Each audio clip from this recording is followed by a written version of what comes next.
So, alright. Welcome to Ranger Reviews, a web series we look at episodes of the TV show Power Rangers and then discuss them. Today we're exploring the 18th episode of the show Power Rangers Lost Galaxy, as well as the 311th episode overall, titled The Rescue Mission. We start this episode on the bridge where Mike walks in, hearing a distress message that's been playing on every screen. An alien is begging for help, and Stanton hysterically is like, identify your position. And it's so funny. This guy is dying, and Stanton's like, hello? Is this thing on? He tells Kai to locate the ship, and he tells Mike to meet him at high command. The board of directors is reviewing the distress message, and Stanton says they only know where the message came from. And they realize that if they try to help them, they'll have to divert from their own path. One old man says that it's too risky, so no, we're not going to do it. Mike then starts to say something, but then he stops. Then he says that their mission isn't spelling out that they need to help others, but that's because that doesn't need to be spelled out. They may need to put out a distress signal of their own someday, so they need to do this. So they tell Stanton to put together his best rescue team. Like the Power Rangers? Mike shows up at a park and he asks kids where Leo is, and he's on the ground with a pile of kids playing with him. Mike tells him that he needs his help. They're back in the stormtrooper uniforms, and Mike says that he feels much better with Leo coming along.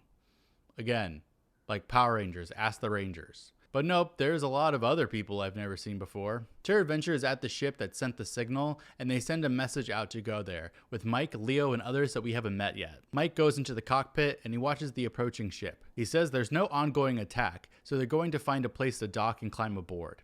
They use some tool to make a hole in the wall, knocking it down and getting aboard. The troops go around, pointing their flashlight/gun combos all over the damn place. Mike's helmet camera is showing them what's going on, and everything is covered in webs. Kai is tracking them. Someone is making eerie noises with their mouth, and I guess he's like a rookie or something. I don't know, I don't care.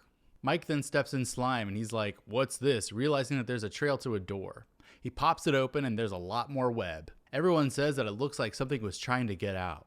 Mike calls in saying that they found one of the crew members, or at least what's left of him. Leo calls them over, and it's a door. Some guy named Hargan is freaking out, not wanting to do this. They open the door going in, and it seems to be the main bridge. The distress video is playing on a screen in there, and Leo finds a body that's holding a leather book.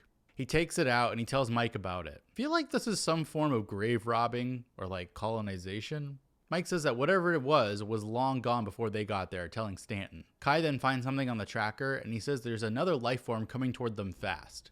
Stanton tells him to abort the mission and get out of there immediately, but Mike can't hear a thing. It's all fuzzy. They start firing at movement, and Hargan is freaking out, apparently. Mike screams for everyone to hold your fire, and something got Jasper, according to some lady.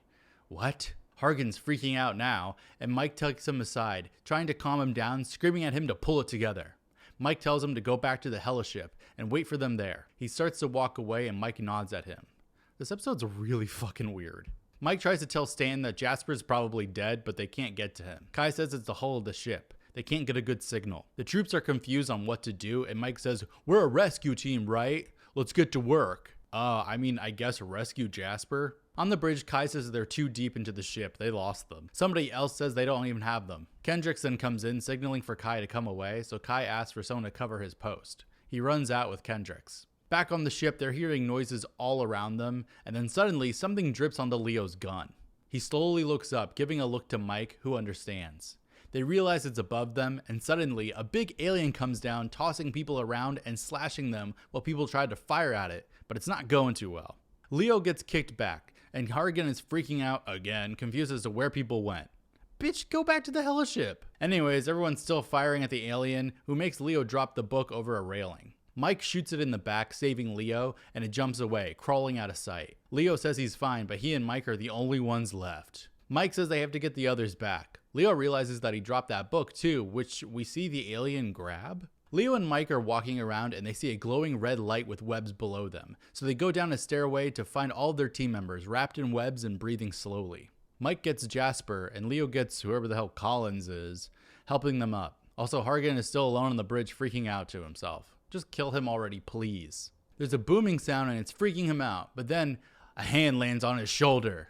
But then it's actually like a grappling hook. A door blasts open and it's the other 4 Rangers morphed, and Kai finds out where the others are. So Maya and Damon get him to the hell ship while Kai and Kendricks will look for the team. Down below, Leo finds the book again all wrapped up, and he gets it, leaving with the others. They then see the aliens back, but they need to buy the rest of the team some time to get away, so they grab a weapon off the ground running. Kai is meeting up with the rescue team, and everyone except Kai will lead them to the heliship.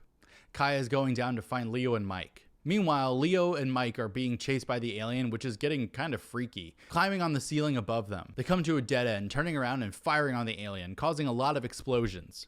Didn't kill it though, just kind of made it angry. Apparently this place is about to blow, so they start to run away. The others get onto the heliship and they just start to leave. Like, fuck Leo and Mike then. Speaking of who, they find a door, but it won't open, so they blast it open, and now all of a sudden, space is a vacuum, when it usually actually isn't in Power Rangers. The heliship comes up, and Leo jumps through space, getting into the ship. Mike has the book, and the alien's coming his way. He tries to jump, but the alien grabs his foot. Leo has his hand, and Mike tells him to let him go, but Leo says not this time, as the spaceship starts to explode. Here comes Kai and his jet jammer, going by and slicing the alien with his saber, getting Mike free.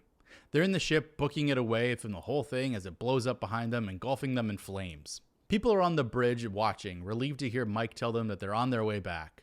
Everyone celebrates, and Mike and Leo look at the book that they definitely just stole from that ship, wondering what the story that book represents. The end.